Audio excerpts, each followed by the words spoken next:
We've spent a lot of time talking about how music can help us shape the audience's reactions to your story. Now it's time to talk about the other major aspect of your soundtrack, sound design. In other words, everything that's not music. All of the points in determining an effective music track for your film are the same for an effective soundscape. You need to know your log line, have an analysis of your scene, and know your lean-forward moments. Since sound needs to support your story as much as music does, it's important to know your story. On most films, I'm doing some minimal sound work as I picture edit the film. I'm doing this for two reasons.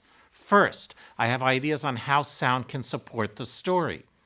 Even if I'm not going to be doing the final sound editing work, my basic sound editing will help guide the sound editors to the type of shape that I want. And second, because sound is a major component of storytelling, I want any audience that sees the film during my editing process to experience that story. To that end, I always take a half or a full day before every screening to do some sound work. Awkward sound cuts where airplanes disappear or wind abruptly starts and stops, all of these things should be fixed. I remove all of the off-screen director chatter. And if one of the characters' dialogue is low compared to the others in the scene, I'll raise that volume. Then I will make sure that any sound that I need to tell the story is added to my tracks.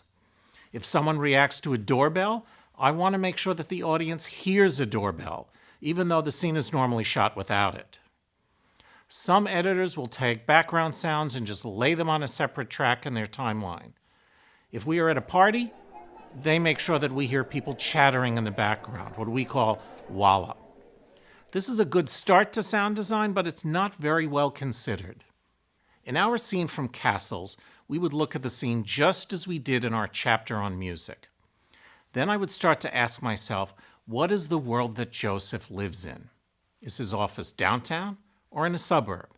Is it in a wealthy area or near an industrial part of town? Just what is outside those windows?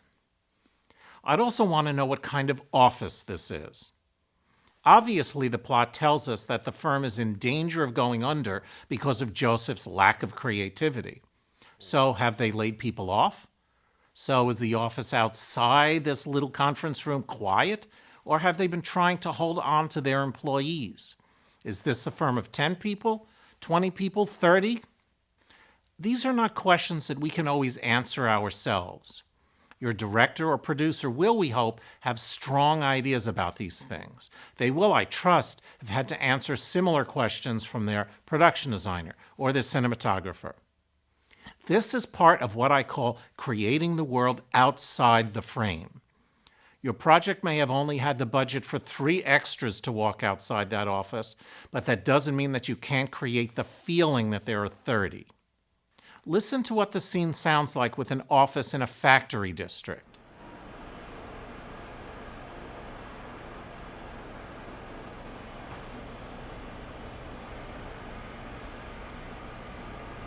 So, how's the coffee? It's cold. Did you finish it?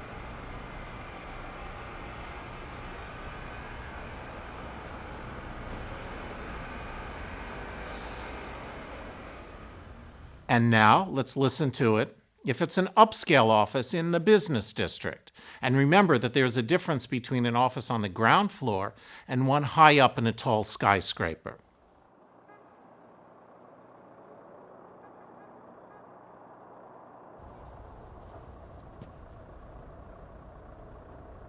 So, how's the coffee? It's cold. Did you finish it?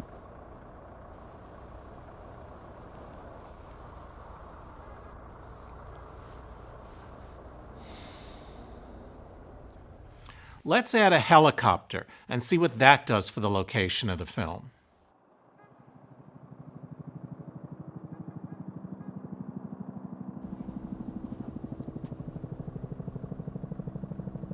So, how's the coffee? It's cold. Did you finish it?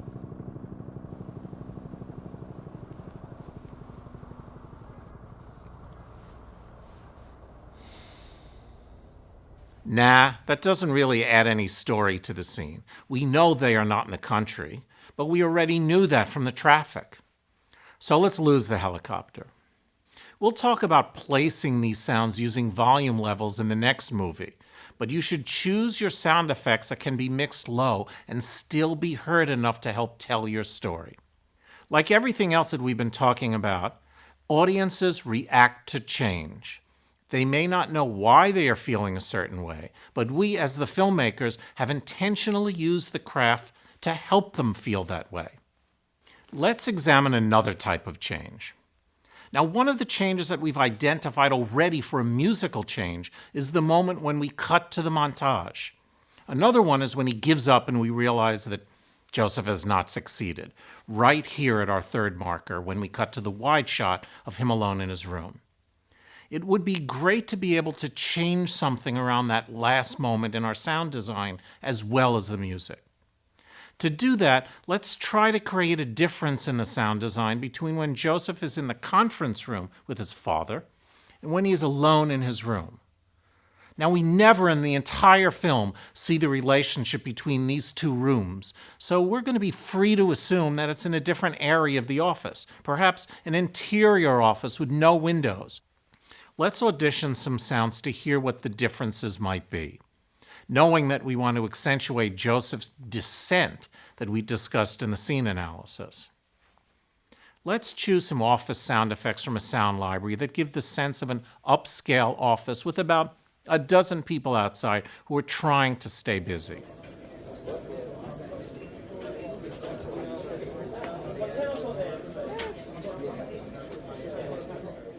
Well, this one sounds too busy.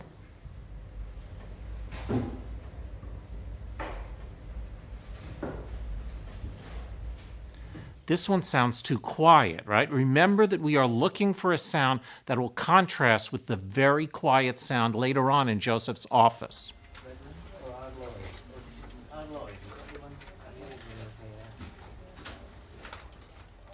Now this one's good.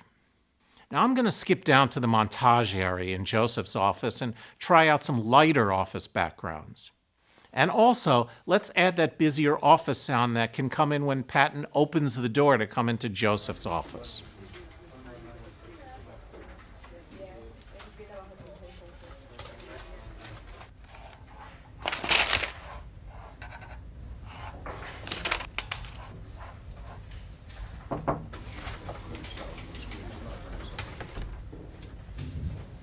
Mr. Dalton sent me to collect a design. Is it ready? See what we've done here? We have created a realistic sounding world in both locations, but one that respects the emotional arc of the story, of Joseph's story. And we could only do that by knowing the story of the film, the analysis of the scene, and our lean forward moments.